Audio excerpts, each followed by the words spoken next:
I'm Sandy Johnson. I'm the president of the National Press Foundation, and we are here training 20 journalists on international trade issues. We are here because of Mr. Hinrich and his largesse, the largesse of the Hinrich Foundation. But you've got his long bio in your packets, at least the fellows do, but you should know that he has been in international trade for 60 years. He came to Tokyo as a youngster after graduate school, and he arrived with $25 US in his pocket. And according to his biography, he never looked back. So he's been a major player in global trade ever since, and we are honored to be with him here tonight. We're going to have just a brief Q&A, and then we'll throw it open to the fellows who are here to ask him a few questions, and then he has an important announcement at the end. Good. So, Mr. Hinrich, how did you get your start in international trade, and what were the biggest lessons you learned over time? My schooling really started after I graduated from university. And when I was in Tokyo working for a publishing company, and I was on the sales side, I had the opportunity of meeting every single Japanese company that was involved in trade. Literally, we were the only house in town, the only publishing and marketing company. And we made an effort, and it was my job, to seek these companies out.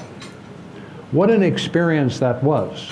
Because just having this face-to-face opportunity with CEOs and marketing people within these organizations, you get to know the company, you get to know their problems, you get to know their hopes and dreams, wishes and their aspirations. Following Tokyo, as you know, then we went into the four dragons. There was South Korea, Taiwan, Singapore, and of course Hong Kong. And I moved to Hong Kong to basically head up the Southeast Asian operation for this company called Oriental American. That too was another wonderful experience of just being able to meet all of the startups, companies that were doing everything from oriental carpets to semiconductors, et cetera, et cetera. They weren't doing semiconductors when I started, but they were shortly thereafter. It was a terrific experience to get an understanding of Asia, of what it took to succeed, what it took SMEs to succeed, what it took to serve international markets, what the trials and tribulations were, what the quality, everything from the conception of a product to the proof of the product, the counter trading, and ensure of course the quality control. So this was for me a wonderful education, not having had that experience before. And then went over the course of, well, I worked for the company for about 10 years, close to it. And that was a grounding as to the importance of trade, the value, the benefits from poverty alleviation to improved education, to improved transfer of skills, to improved dialogue and cultural exchanges and what have you. So I was caught. I was hooked, to say. And we continued to grow that business. We did publications, everything from and I took a very substantial interest. I should backtrack a little bit. The president of the company that I started working for initially in Tokyo passed away, unfortunately, at the very young age of 44. And I had to decide whether I was going to go to work for a multinational company or whether I was going to do my own thing. And I had a specific and a keen interest in electronics, and I had an aspiration of being able to promote electronic products, with which I did, but there was a few steps in between.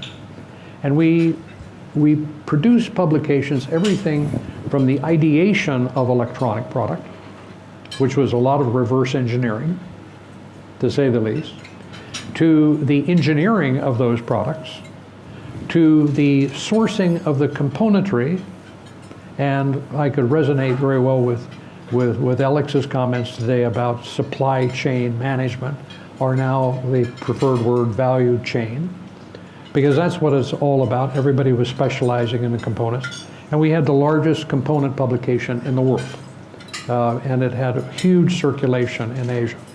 So it was an introduction not only to the assemblers, but also to the component manufacturers, and of course their problems. So to summarize that, to bringing it to date, we sold that company a couple years ago. It was called Global Sources, after having done, I don't know, 50 or 60 different publications, including a publication which I was very pleased with on immigration, with an E, not an I, here in Hong Kong, because this was before the 1997 period. So it gave me an insight into the human issue of huge transitions and changes within an economy. And this was with, of course, China assuming the status of, or Hong Kong assuming a status of an SAR, and what that meant to the people in Hong Kong. Insightful, helpful, very interesting, and very educational. And after we sold the company, well, even before we established the Hinrich Foundation, and the Hinrich Foundation was totally focused, and is today, on what it takes to achieve sustainable trade. And sustainable trade, we've defined in sort of three categories. There's the economic aspects of it, there's the environmental issues, and there's the social aspects of whether or not that trade can be sustainable. And it has to be worked with and be part of the growth of any economy, especially in Asia. There's always, and we all know, there's always two sides to every issue, two sides to every problem. And it is essential that it be made crystal clear, transparency. Alex spoke on that today. It is absolutely clear to have transparency of subject, of thought, of intent, of purpose, and of interest, right? And in today's world, there isn't enough of that clarity. And you, of course, are the solution, are part of the solution in your ability to understand and to be able to communicate these issues. There isn't one solution, there's many solutions, and I trust, my sincere trust, is that the answer is going to be evolutionary as opposed to revolutionary. Because we get into revolutionary changes, it can be very disturbing, upsetting, and as we all know, problematic, to say the least. So I sincerely hope, as I've seen in the last 60 years, a huge movement, evolution in trade in Asia that has benefited so many, many people, that can continue. Unfortunately, technology is playing an increasing role, whether it be from data collection to data storage to AI to everything along that perspective, to, of course, cybersecurity issues. So we have to be focused, and the solutions need to be dealt with sooner than later for everyone's interest. It's central to a continuum of growth and continuum of development, and it needs a resolution. It needs a resolution that will benefit not only the two participants, but of course the remainder of the trading world.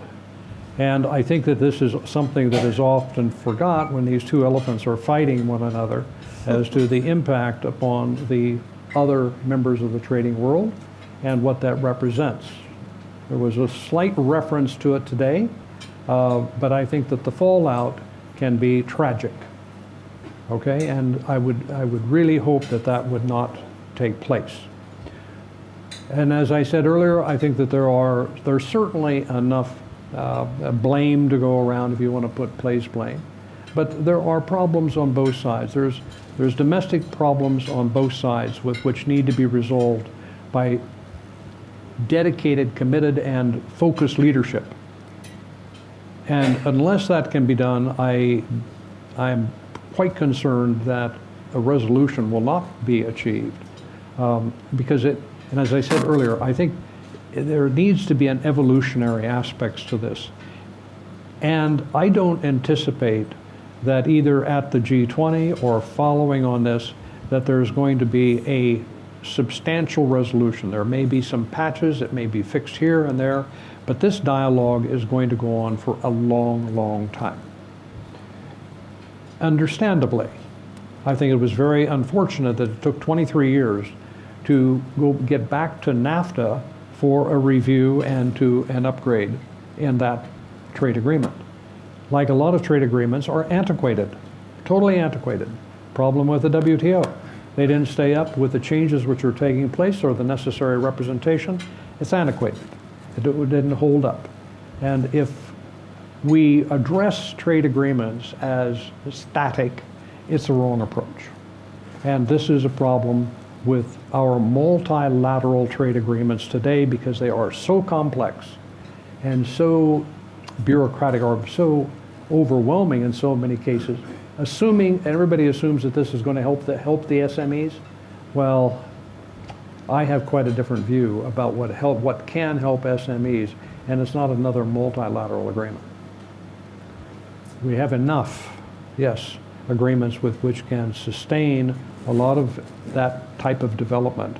And if we keep our digital world open, yes, with which we don't shrink it in usage and access and availability, we have the opportunity of substantially more trade growth with which is going to benefit millions of people.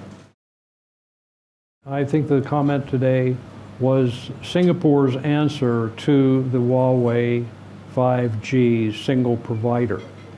If there are more countries that take a more heads-up approach and say, we want competition, we want to know alternative solutions, we want to have sub-providers to make sure that this is done appropriately and specifically to our particular needs, this can be resolved. I don't think it needs to be head-on, but both countries are making it a head-on issue and they're not addressing what could be the solution. Who's next? Now, there's one element of it. There's one element of it, and it's state support. If you have one jurisdiction that is totally committed to providing state support, that puts in jeopardy a balanced trade environment. I don't think that, I don't believe in free or fair or reciprocal trade. It doesn't happen that way. What is critical is there mutual advantage, and is the mutual advantage sustainable? Because there's a perception of value. In a lot of jurisdictions, you can say, yeah, well, I'm selling them more, oatmeal than I'm buying and whatever, but I regard this as a worthwhile, valuable relationship, and I'm prepared to continue that. Yeah, that's a perception. That is not a financial balanced position. I'm oversimplifying a complex problem, but I think you understand what I mean. So given time to this question, I think there is, and given the right intent, there is a way of resolving this. But this deadlock on this issue is causing more problems than it's resolving. Evolutionary can be an evolution by service, or by manufacturing, or by jurisdiction, or by price or quality. It can be evolutionary in many ways, and you can really break it up.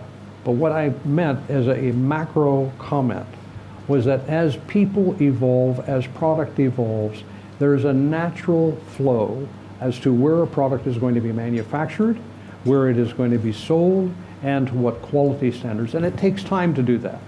We talked about the supply chain. It takes time to do a alteration in a supply chain to benefit whom? Ultimately, it has to be the consumer. Those are trade enhancements which take time because there are a lot of people involved. And the most important one, which often is forgotten, is the consumer. Because it all depends on the demand situation. Revolutionary is that you have total conflict between players, and it becomes the Thucydides ultimatum when we go to war. I mean, ultimately, that is the 180th point of the 360 degrees, which is war. We don't want that. And we don't even want to go that direction.